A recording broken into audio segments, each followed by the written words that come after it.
Hello, I hope you're ready for our fourth day of cells because we're going to go ahead and get started. Today's learning target is we're going to explore different types of cells and we're going to relate their structure to their function. So something's structure, let's say my notebook. It's square, has many sheets of paper, that's its physical structure. It's white.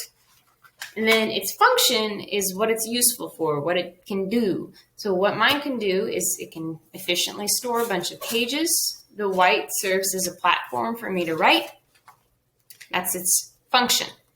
So you can think of structure as what it look like, and then its function is what it do. And just like last week, anything that's highlighted, that's what I would like you to write in your notes. So today's notes, we have a bit less than a page. So mine ends right there. There are around 200 types of cells in the human body. That's a lot. Just a few examples are listed here. Some of my favorites are the red blood cells and the white blood cells, which we're going to talk about here in a moment. And first, before we talk about those, we're going to talk about the neuron. The first one we're going to talk about is the neuron. So this purple part right here, including the green, so the green is actually part of the neuron as well. But the purple, you can see it there, and then peeking through here and there. So it has a long stem and then ending there. That's one cell, and it can actually be extremely long. And then here, these yellow ones, we have 5 separate cells entirely.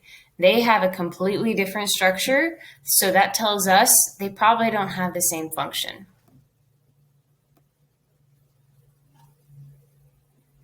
Neurons communicate with each other, relaying messages throughout your body and powering all of your thoughts and actions. Neurons talk to each other using both electrical and chemical signals. Messages start as electrical signals traveling rapidly down a neuron. These signals are called action potentials. When they reach the gap between two neurons, the messages need some help to get across. The information is transformed from an action potential into a chemical message, which crosses the gap called a synapse. The release of those chemical messengers can trigger an action potential in the neuron on the other side of the synapse, conveying the message onward. Or it can quiet the message. This happens over and over and over. And with repeated activity, the synapse gets stronger, so the next message is more likely to get through. That way, neurons learn to pass on important messages and ignore the rest. This is how our brains learn and adapt to an ever-changing world. Okay, so the relay race of your electrical impulses and information traveling from your brain to your hand, such as when I need to close my hand. That's that electrical and chemical relay race going on with those neurons. Or the opposite. If I touch a burner, it's a good thing it's electricity and it moves real fast, because if not, I'd be sitting there with my hand toasting and then my brain figures it out. So that electricity goes bing, bing, bing all the way through your body constantly, even when you're sleeping. The purpose of these Schwann cells right here, their purpose is to insulate that electrical message. So I'd like you to compare that to an outlet or an extension cord, So the rubber wrapped around the metal, that's what insulates that electricity. If we didn't have the rubber, it would be exposed wire, and if you touch it, you'd get shocked, and the message just wouldn't end up where it needs to go. It wouldn't be efficient. So if I was trying to send a message to my hand, but I was missing my Schwann cells right here, that message would not be insulated, and it would get lost in this muscle, and my arm would probably go crazy. So that's I just think it's a fascinating function and a very unique structure. Obviously looks crazy.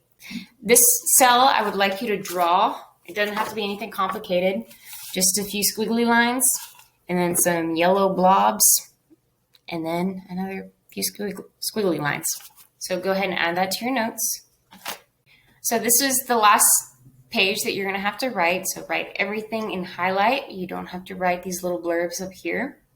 Most of the time, cells never work alone. They team up with their sister cells and also let different cells with similar function join the team. We can see here, this is your epidermis. That is the top layer of your skin. This is just a kind of a cross section if I was to look at it from this side. Here we have the very top layers. Those are the ones that are constantly shedding and creating dust that lands on all of our countertops. And down here we have the younger skin cells that they go through all kinds of processes like oil excretion and protection from UV radiation, all kinds of stuff. And then here we have a melanocyte. Anytime you see the word cyte is Latin for cell. So this one right here is a dead keratin cell. Keratin makes your fingernails and your skin and your hair. And a melanocyte, a melanocell, creates pigment such as freckles. Cells working together form tissue. So like we learned last week, tissue is the second level of organization. So it goes cells, tissue, and organs, organ systems, and organism. Here is a picture of skin, and I'm sorry that I didn't have a warning. This is an actual picture, not a diagram like we've been looking at. And this picture was taken through an electron micrograph. They had to add the color, so you can't get a color with that. It's actually a black and white image. But this is the structure of the top layer of your skin. And I'm not sure what these little yellow things are, but we're going to assume they're supposed to be there. But these are your skin flakes that every day you shed a lot of them into the air. And here's some blood cells. So red blood cells and white blood cells, as I mentioned earlier. You can see through your blood vessels that you have a lot more red blood cells than white blood cells. The purpose of the red blood cells is to carry gases throughout your body. So we all know that every living thing needs oxygen to survive. We get oxygen from the air, it travels to our lungs, and the lungs hand it off to our bloodstream. It's the red blood cell's job to carry those oxygen molecules, and kind of like the newspaper delivery boy, they just hand them off to every single cell in your body. So if I cut off blood flow to my hand, there won't be enough oxygen, and then all those cells will die. That will take a while. It's not going to just be 5 minutes, but those red blood cells have to make their delivery constantly. They also pick up carbon dioxide and other gas wastes along the way. So the cells that they deliver them to are going to grab the oxygen and throw the carbon dioxide at them so they can carry them away. You can tell by their structure, they're perfectly formed for carrying lots of things. They just have a little sack going on. And then a white blood cell equally is awesome. They're part of your immune system, so they help keep invaders at bay and keep you healthy. Here we have one grabbing on to bacteria, sucking it in, kind of like Spider-Man and his web, and then they eat it. They actually absorb it and they disintegrate it inside the white blood cell. They also do this with viruses, not just bacteria. Here is an electron